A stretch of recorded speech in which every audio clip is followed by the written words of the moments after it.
Bienvenue dans Pouvoir Caché. Je m'appelle Noélie, je suis la créatrice de ce podcast et ma mission est d'accompagner les femmes dans leur libération afin qu'elles deviennent souveraines de leur vie. Pouvoir Caché est un podcast spirituel et sororal qui met en lumière la puissance du féminin. Alors ici, vous entendrez des partages autour de la spiritualité, du féminisme, d'ésotérisme, de guérison et bien plus encore, le but étant de nous ouvrir à nos pouvoirs cachés et devenir souverains et souveraines de notre vie. Alors installe-toi confortablement et je te souhaite une merveilleuse écoute. Hello, j'espère que vous allez bien, je suis ultra contente de vous retrouver dans ce tout nouvel épisode de podcast un petit peu spécial parce que j'ai un message inspirant, je pense, à vous faire passer, que j'avais envie de vous communiquer au travers d'une expérience qui m'est arrivée il y a pas longtemps, que je vis depuis quelques mois et que j'avais envie de vous partager dans le podcast maintenant que je pense avoir compris la leçon de tout ça. Et c'est plutôt chouette, même si ça a été inconfortable ces derniers mois. Et voilà, donc vous avez vu la thématique du podcast aujourd'hui, puisque j'avais envie de vous parler de l'importance finalement de savoir dire non aux autres pour se dire oui à soi-même. Comment finalement est-ce que on se libère de l'opinion des autres pour pouvoir retrouver son propre alignement, prendre des décisions qui soient alignées, arriver à suivre son étincelle intérieure malgré tout. Comment est-ce qu'on peut rester à l'écoute de son cœur quand il y a beaucoup d'informations autour de nous, beaucoup d'opinions, beaucoup de jugements, pas forcément demandés, mais donnés quand même.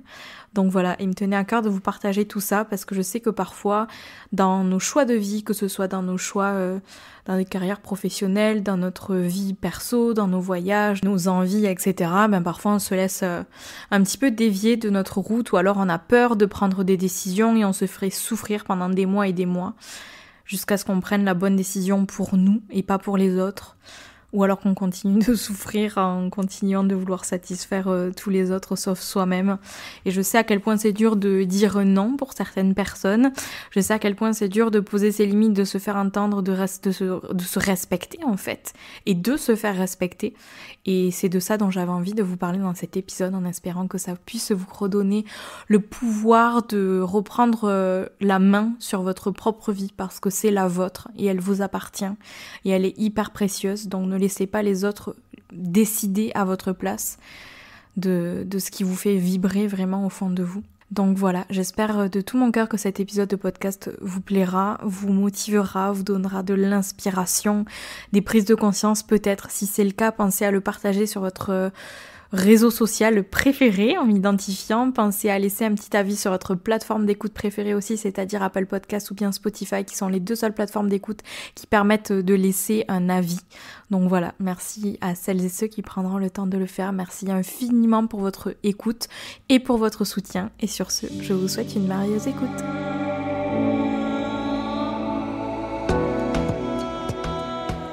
Dans ce monde dynamique et bruyant, là où chacun semble avoir une opinion sur tout, et encore heureux, on est par contre du coup constamment entouré de conseils sollicités. Je pense que vous connaissez cette sensation de recevoir des conseils, des opinions qui surgissent un petit peu comme des vagues inattendues, menaçant de nous dévier de notre propre trajectoire, de notre voie intérieure, de notre intuition. C'est un petit peu comme naviguer à travers une tempête de jugement et d'attente extérieure, là où chaque conseil non sollicité est une goutte de pluie qui tente de noyer le son doux et apaisant de notre propre voix intérieure. Ces opinions qui peuvent sembler inoffensives, mais à la longue, elles peuvent créer un brouillard dense qui nous fait douter de nos choix, de nos passions, et qui vient éroder un petit peu la confiance qu'on a envers nous-mêmes et en notre intuition. Alors aujourd'hui, dans cet épisode de podcast, j'avais envie de vous partager comment dire non aux influences extérieures, comment dire non aux autres pour pouvoir se dire oui à soi, respecter ses choix et arriver à se respecter aussi dans ses choix. Comment est-ce qu'on fait pour rester connecté à cette étincelle intérieure, à ce feu intérieur, à cette intuition et arriver à prendre des choix malgré le fait que peut-être on va décevoir certaines personnes. Et pour ce faire, j'avais envie de partager avec vous une situation personnelle qui a marqué ces derniers mois. Et je crois que de mettre des mots dessus aussi, ça va m'aider un petit peu à faire ma thérapie parce que ça a été beaucoup le brouillard ces derniers mois par rapport aux prises de décision à prendre. Donc voilà. Si vous me suivez depuis un an à peu près. Vous savez que l'année dernière, en 2023, avec mon mari Étienne, on est parti vivre à Bali pendant 6 mois. C'était pas la première fois qu'on y allait. Et ça faisait depuis 7 ans qu'on y va assez régulièrement. Et on avait décidé, bref, d'aller se poser à Bali pendant 6 mois, d'aller voir nos meilleurs amis qui habitent en Australie, qui viennent d'avoir un bébé, tout ça. Enfin bref, je pense que vous avez suivi l'aventure. Et du coup, en août, notre visa était terminé et on a dû du coup rentrer en France. Moi, j'organisais la retraite The Empress au mois de octobre, je crois, oui. Et donc, il fallait qu'on rentre en France. Étienne, lui, par rapport à son boulot, il fallait qu'il rentre aussi. Enfin bref. On avait tous les deux des projets business qui faisaient qu'il fallait qu'on soit en France en début d'année 2023. Et que lui aussi avait besoin d'être en France début 2024, puisqu'il donne des cours dans une école de commerce à Toulouse. Et enfin bref, il avait d'autres rendez-vous aussi. Et ce qui fait qu'on avait dû rentrer de Bali, revenir en France. Et bon, moi à la base, j'avais pas envie de rentrer. Étienne était un petit peu plus enthousiaste à l'idée de rentrer, de revoir ses amis, etc. Bon, moi aussi, j'étais trop contente de revoir mes copines et tout, mais on va dire que lui avait moins de problèmes, on va dire, avec le fait de rentrer. Ça a été un petit peu plus traumatisant pour moi de revenir en France. Et en fait, en rentrant, on avait décidé de s'installer au Pays Basque, je vous en avais parlé aussi. On avait décidé de se poser en France et d'arrêter un petit peu de bouger. Et du coup, on est rentré en France et vu qu'on n'avait pas de chez nous, il a fallu qu'on aille habiter chez certains membres de notre famille qui nous ont accueillis très gentiment chez eux. Mais ça n'a pas été facile non plus. Donc voilà, ça a été une grosse étape aussi, je vous en avais parlé. Et en fait, le truc, ce qui s'est passé, c'est que tout le monde autour de nous nous avait émis un petit peu leur réjouissance à l'idée qu'on rentre en France et qu'on s'installe enfin en France, qu'on décide enfin de s'installer en France et au Pays Basque, qui, on va se le dire, un coin plutôt sympa en France pour vivre.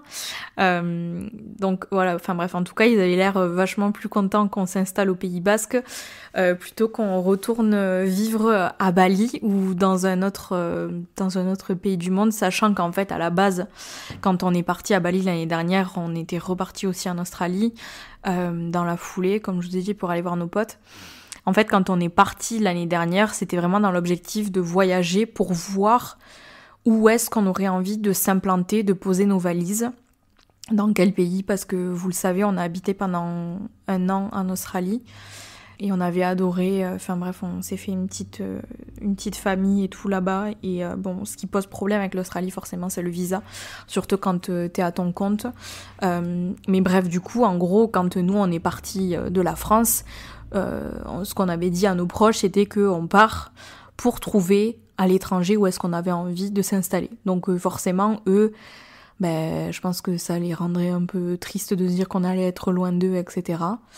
Et que en fait, du coup, quand on leur a dit qu'on s'est installé au Pays Basque, on a senti vraiment la joie de tout le monde, quoi. Sauf que, au fond de nous, avec Étienne, au fur et à mesure que les mois passaient, quand on est rentré en France, on ressentait pas du tout l'étincelle à l'idée de se poser au Pays Basque, de se poser en France tout court pour l'instant.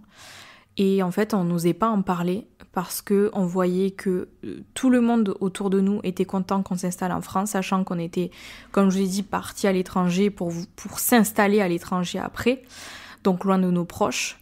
Et en fait, je pense qu'il y en avait aussi qui étaient hyper contents et qui se disaient, s'ils s'installent à Biarritz, c'est trop cool, on va pouvoir en profiter, aller squatter chez eux l'été, ils seront près de nous et tout, donc on va pouvoir les voir, etc.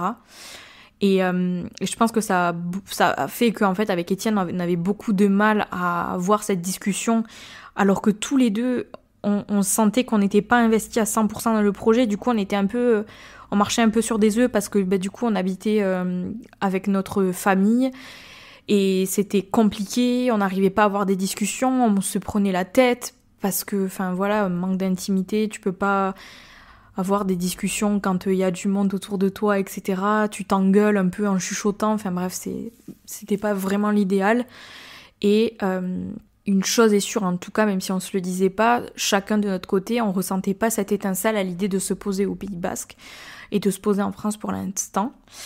Et en fait, je pense que ce qui nous a fait prendre conscience de ça, c'est qu'au bout d'un moment, on s'est rendu compte avec Étienne qu'on se sabotait un petit peu dans nos recherches d'appart. On ne trouvait rien qui nous plaisait. Bon, après, c'est vrai que le marché au Pays Basque, il est assez compliqué. Mais je pense qu'aussi qu'on trouvait rien qui nous plaisait, il y avait rien sur le marché qui nous faisait vibrer, il y avait beaucoup d'appart étudiants, etc. Mais je pense aussi que c'est parce que notre énergie, elle était pas là. Donc tout ce qu'on manifestait, c'était des choses qui venaient confirmer le fait qu'il y avait rien pour nous au Pays Basque pour l'instant. Et on était tous les deux hyper tristes et frustrés de cette situation, de se dire voilà, on est en France, ça fait 3 mois qu'on est rentré en France, on n'a toujours pas de chez nous, on sait pas ce qu'on va faire, on habite avec notre famille, c'est pas l'idéal du tout. Et en fait, on était dans cette situation-là jusqu'à ce qu'on décide de partir loin de nos proches. On est parti du coup au Portugal pendant 3 semaines.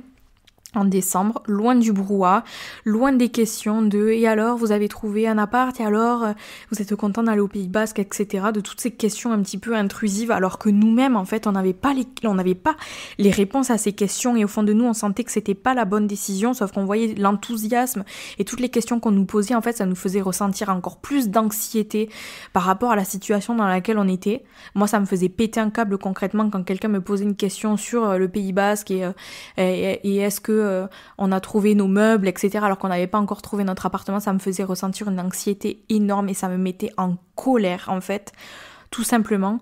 Et du coup de partir au Portugal pendant 3 semaines, de s'isoler loin des gens qui avaient des opinions ou des conseils à nous partager, etc. En fait on a enfin eu une discussion, on s'est posé dans un café. Et je regardais Étienne droit dans les yeux et j'ai dit voilà, je crois qu'il faut qu'on parle par rapport à ce qu'on a envie de faire, parce que je sens que c'est aligné avec ni toi ni moi le fait qu'on se pose au Pays Basque. Et en fait on a enfin eu cette discussion en pensant à nous, à nos besoins, à nos envies, à notre situation. Et du coup en discutant tous les deux, on a conclu que c'était pas le moment pour nous de nous installer au Pays Basque et que le mieux pour le moment pour nous, c'était de repartir à Bali pendant 6 mois. Et cette décision de repartir à Bali pendant 6 mois, du coup, c'est pourquoi ? C'est parce que pour l'instant, on se voit pas se poser en France. Pour l'instant, c'est pas intéressant d'investir dans l'immobilier au vu des taux, etc. Que on a pris chaque choix qu'on a fait dans notre vie par rapport à notre carrière, c'était pour pouvoir être libre de pouvoir travailler de n'importe où dans le monde. On prévoit pas d'avoir des enfants dans les années qui arrivent. Donc pareil, en fait, il y a rien qui nous attache nulle part et il n'y a rien qui nous force à rester à un endroit et on a envie tous les deux au fond de nous de profiter, de voyager, de voir du monde. On a des amis qui vivent au taquet de pays différents et du coup pour nous, ce qui nous nourrit beaucoup aussi, c'est d'aller voir, de rendre visite à ses amis, de voyager, c'est ce qui nous nourrit, c'est ce qui nous inspire. Moi aussi, je suis vachement impactée par l'environnement dans lequel je suis, dans mon inspiration, dans ma créativité, etc., qui sont des choses qui sont hyper importantes par rapport à mon business aussi. Et Bali, de manière générale, c'est un endroit dans lequel on se sent merveilleusement bien. C'est une philosophie de vie, c'est des gens qui sont juste merveilleux, c'est tout plein d'activités qui sont possibles à faire, c'est juste merveilleux en fait, et on se sent super bien là-bas. Donc, décision prise, on prend la décision de repartir à Bali pendant 6 mois. Et en fait, le truc qui s'est passé, c'est que vu qu'on sentait un petit peu qu'il allait y avoir de la déception ou de l'incompréhension chez certaines personnes de notre entourage et qu'il n'y avait pas grand monde en fait qui sautait de joie quand on annonçait cette nouvelle, en fait il y avait comme encore de la frustration avec Étienne et on avait du mal en fait à assumer notre choix quand on voyait en face les regards un peu d'incompréhension de la part de nos proches. Et il y a aussi un truc un peu... pour celles et ceux qui ont voyagé, je trouve qu'il y a un petit peu un truc un peu égoïste quand tu dis que tu te sens mieux ailleurs qu'en France. C'est que les gens, souvent, ils ont l'impression que du coup, toi, tu les vois comme des bolosses parce que eux, ils se sentent bien en France. Et il y a aussi l'autre truc, à l'inverse, c'est qu'ils se disent que toi, t'as forcément un problème et t'es forcément en train de fuir quelque chose si tu te sens pas bien en France. Et en fait, ça, c'est un truc que j'ai remarqué parce que du coup, il y a beaucoup de remarques qui sont faites en ce sens et c'est les croyances qui se cachent derrière les remarques, c'est celles que je viens de vous partager. Donc, il y a aussi, en fait, tellement de petites voix, d'avis, d'opinions, etc., de conseils à mes sûrs, à mes trucs et machin, qui font qu'en fait, ta tête, t'as l'impression qu'elle va exploser et c'est très dur de rester aligné sur tes choix, de les assumer, etc. Et je sais qu'avec Étienne, on a eu quelques petites engueulades parce que moi, j'ai pas tellement de mal à assumer mes choix quand je les ai pris et avoir la déception ou alors de voir l'incompréhension chez les autres, mais Étienne, il a un petit peu plus de mal par rapport à ça, ce qui fait qu'en fait, on entrait un petit peu en conflit tous les deux. Et c'était vraiment pas l'idéal. Donc ça a demandé aussi beaucoup de communication tous les deux pour pouvoir en fait être unis et être une équipe et assumer notre choix de repartir, même si les autres ne le comprenaient pas. Et bref, j'accélère un peu pour en venir où est-ce que je veux en venir, mais déjà je pense que ce que je vous raconte là, vous comprenez un petit peu où est-ce que je veux en venir dans le fait de se dire oui à soi, même si on dit non aux autres. Mais bref, j'accélère. Parce que, en fait, une fois cette décision prise au mois de décembre, quand on était au Portugal, en fait, on devait attendre des rendez-vous médicaux pour Étienne et pour nous aussi, pour savoir quand est-ce qu'on pourrait repartir, parce qu'il allait potentiellement avoir des examens médicaux suite à ces rendez-vous. Et on avait besoin d'attendre, en fait, pour pouvoir savoir quand est-ce qu'on pourrait repartir. Et dans l'idée, on voulait repartir début mars, quand il aurait fini aussi de donner ses cours, puisqu'il donne des cours à l'école de commerce au mois de février et début mars. Sauf que, en fait, Étienne, avant de partir à Bali l'année dernière, il s'était blessé au genou, au snow. Et bref, et à la suite des rendez-vous avec le chirurgien, en fait, il va devoir se faire opérer le 7 mars. Donc, ça repousse notre départ, ça repoussait notre départ au 15 avril minimum. Et en fait, ce qui s'est passé à ce moment-là, c'est que tous ces mois, vraiment, à hyper mal vivre le fait d'habiter chez notre famille, de vraiment être en souffrance, d'avoir une santé mentale à ras les pâquerettes et à essayer malgré moi de mettre en place tous les outils que j'ai, toute la connaissance que j'ai autour du bien-être émotionnel, etc. Malgré tout, en fait, le fait d'être dans un environnement qui me nourrit pas, qui me stimule pas, qui me rend triste aussi, qui me permettent pas de me développer, c'était très dur pour moi de me dire que cette opération de Étienne allait repousser notre départ de 1 mois et demi. Et de me dire aussi en fait que moi, depuis le mois d'octobre, en gros, je suis en France parce que Étienne a besoin d'être en France. Mais moi, j'ai pas besoin d'être en France parce qu'en soi, ma retraite, elle est passée. J'ai fait les fêtes de fin d'année avec ma famille et là, voilà quoi, janvier, février, mars, avril, moi j'ai pas besoin d'être là, il y a rien qui me retient ici, si ce n'est un rendez-vous médical début février, mais c'est tout. Et du coup, en fait, quand il m'a annoncé ça, déjà, moi j'étais dégoûtée pour lui parce que qui dit opération dit réhabilitation, réathlétisation, je sais plus le mot en français, mais bref, vous comprenez. Et je sais ce que c'est parce que je me suis fait opérer 3 fois du genou, j'ai été en centre de rééducation, etc. Je sais que c'est long, je sais à quel point c'est dur aussi pour la santé mentale de se dire que pendant 6 mois on va pas pouvoir faire de sport. Lui il surfe en plus, donc de se dire on va repartir à Bali, tu pourras pas surfer. Et puis je sais à quel point il appréhende tout le milieu hospitalier aussi, donc voilà. Et à côté de ça, moi aussi j'étais hyper frustrée et hyper triste en fait quand il m'a dit 15 avril, je me suis dit why 1 mois et demi de plus. Et même si en soi c'est rien 1 mois et demi, en fait c'était comme le coup de massue et je me suis effondrée, je me suis dit je serais pas capable en fait de passer 1 mois et demi de plus dans la situation dans laquelle on est là. Et du coup c'était beaucoup de questions et de me dire en fait pourquoi est-ce que je suis là ? Et ça m'a demandé d'aller creuser dans mes peurs et de me dire qu'est-ce qui me retient de partir alors que je ressentais que je voulais partir seule. Étienne, on avait eu déjà cette discussion ensemble, il me disait à chaque fois mais pourquoi tu repars pas ? Et moi je te rejoins, etc. J'étais là mais non, j'ai envie de rester avec toi et tout, on est trop bien ensemble, on est hyper fusionnels et tout, enfin on est trop bien, on se nourrit l'un l'autre, on se motive l'un l'autre et tout ça, on adore le contact physique l'un avec l'autre, etc. Donc en fait je ressentais que je voulais partir seule, mais j'avais peur.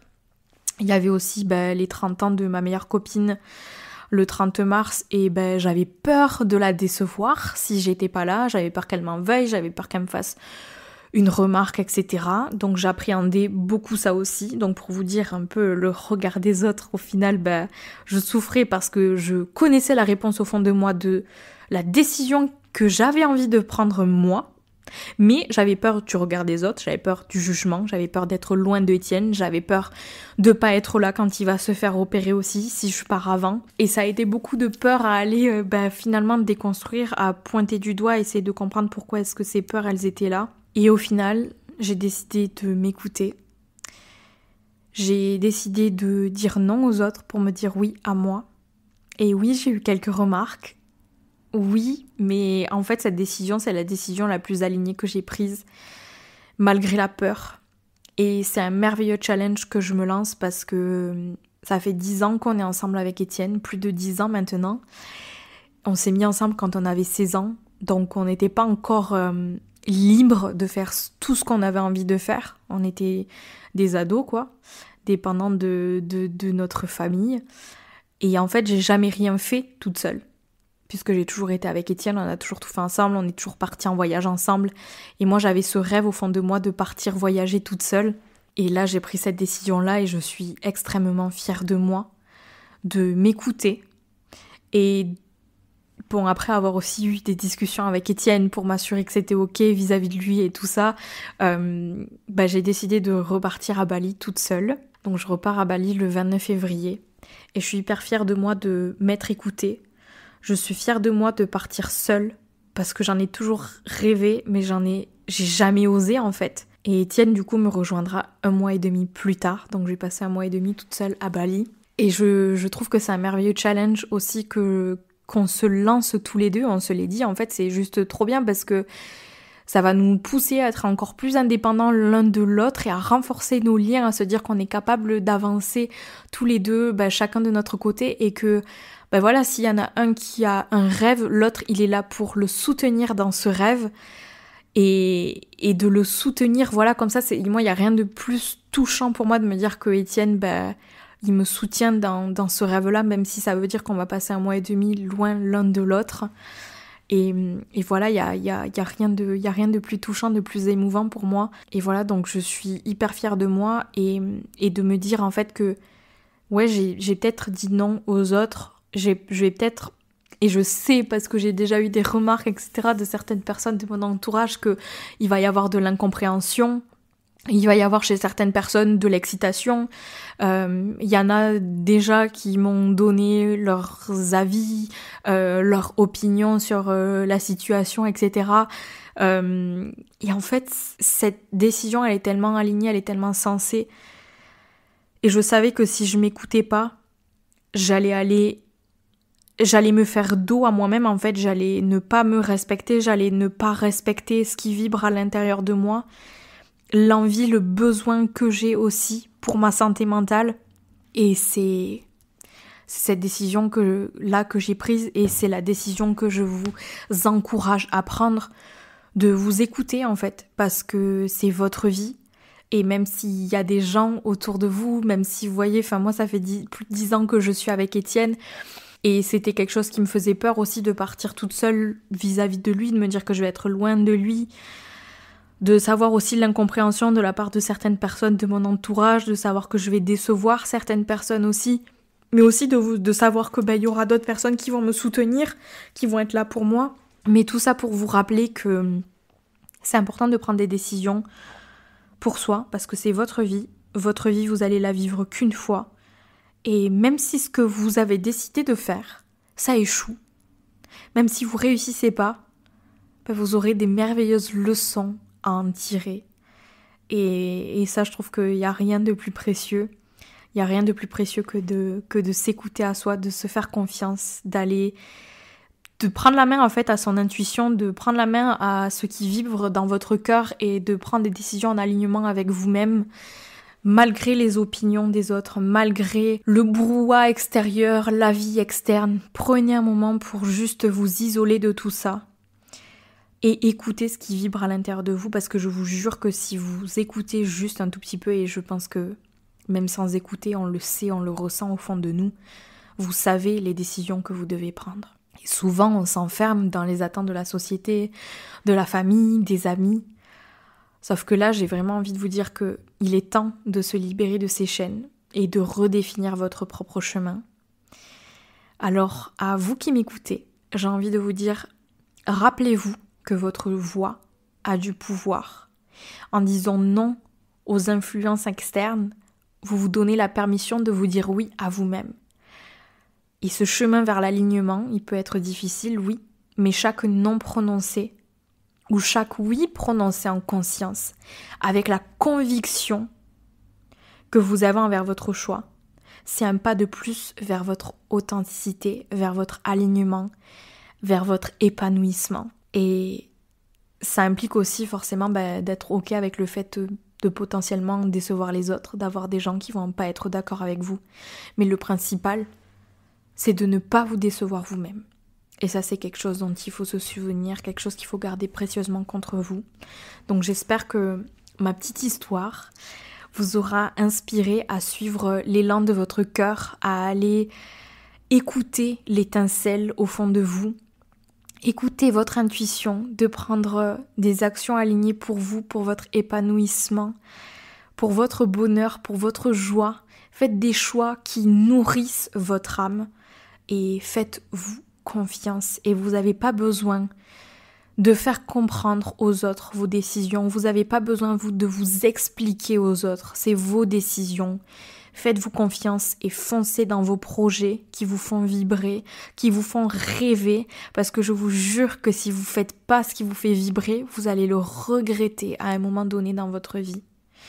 Donc voilà, tous mes vœux d'encouragement, tous mes vœux de motivation, de détermination. Soyez ambitieuse dans vos actions et ouais, juste passez à l'action. J'espère que cet épisode vous aura plu, vous aura motivé, vous aura inspiré. Si c'est le cas, pensez à le partager sur les réseaux sociaux en m'identifiant, pensez à me faire un petit retour pour me dire ce que vous en avez pensé. Je suis trop contente à chaque fois de pouvoir échanger avec vous, c'est toujours un plaisir, donc n'hésitez surtout pas à le faire. Et pensez à laisser aussi un petit avis sur votre plateforme d'écoute préférée. Et sur ce, je vous dis à dans une semaine pour un nouvel épisode. Ciao ciao.